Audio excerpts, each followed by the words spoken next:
A long time ago, when human body parts were not attached to the human body, Ea was to get married. Surprisingly, she was one of the most favored creatures in the kingdom. Everyone wanted to be her husband. The eyes, the nose, the mouth, and all the creatures in the land wanted to be her husband. Ea was that beautiful and desirable by all and sundry. Unfortunately, she was not ready to settle down. All day long she would turn down requests until she got tired of doing so. Her friend Eardrum came to visit her one day. "My dear friend," Ear exclaimed, "come in. What can I offer you?" she asked with excitement. She was always happy to be in the presence of a friend because she was getting offers from all corners of the kingdom. She rarely went out, and as such, she enjoyed any company she could get. "My friend, thank you very much," Eardrum said and sat down. Ear ran around to get her something to eat and drink. Soon they were both settled and gossiping about the things they have heard. "Tell me what is happening in the city," Ear asked. Eardrum shook her head. "You know, I still don't understand why you can't go into town. You are just very desirable. It doesn't mean they will kill you." "You don't understand, my dear friend. I feel suffocated when I'm in town. I prefer staying indoors. It's better," Ear explained. "Well, I don't know how long that will remain the case," Eardrum said and looked away immediately. "What do you mean by that?" Ear suddenly interested. "Rumors have it that the king is tired of every eligible bachelor not getting married because they are waiting for you to be ready. So he is organizing an occasion for you to choose a husband and get it over with." Brain, who was the king, was known for always poking his nose into what doesn't concern him. If he would just give it some time, Ear's beauty would fade off and she would no longer be the desire of so many creatures in the kingdom. "Please tell me you're joking," Ear pleaded. "I wish I was. One of his guards will be coming to deliver the message to you today.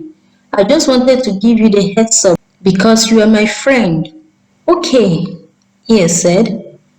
It didn't take long before the guard from the palace came to Ear to inform her of the king's decision for her to pick a husband the next day. Ear was heartbroken at the news. This was because she was not ready to be married off to anyone. She didn't believe that anyone was worthy of her time and love. But this was the king's command. She would be a fool not to obey him.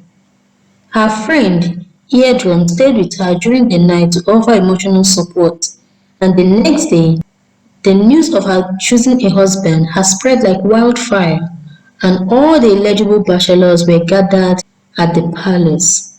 Ear arrived at the palace with her friend Eardrum, and they were offered seats at the high table. Ear wasn't surprised to see all the creatures in the kingdom turn up for the occasion. Within a few minutes, the event kicked off. The king came out to give his opening speech. "People of this great kingdom, we are gathered here today to witness one of our own choose a husband. We are all aware of the disturbance her lack of choice has brought to this kingdom. Well, all that will end today because you have to make a choice."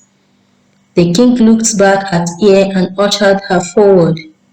"Ear, gathered under that canopy are all the suitors who want to get married to you. One by one, they will come up to you and you will have to choose the one you want to spend the rest of your life with. Do you understand?" Ear nodded her head. She wanted nothing but to get the entire ordeal over with. One by one, the suitors that wanted to get married to her came forward, and for the first time, she spoke at length with them. She was more than excited to see how amazing they all were. She had never paid them much heed. Now that she did, she realized they were so full of life and love for her. One of the suitors that came her way was Mosquito. "I would like you to be my wife," Mosquito proposed. Ye was so offended by this affront that she yelled at him. "Look around you," she cried. Of all the people and creatures in the whole world, what makes you think I can entertain such a thought? Here was distress.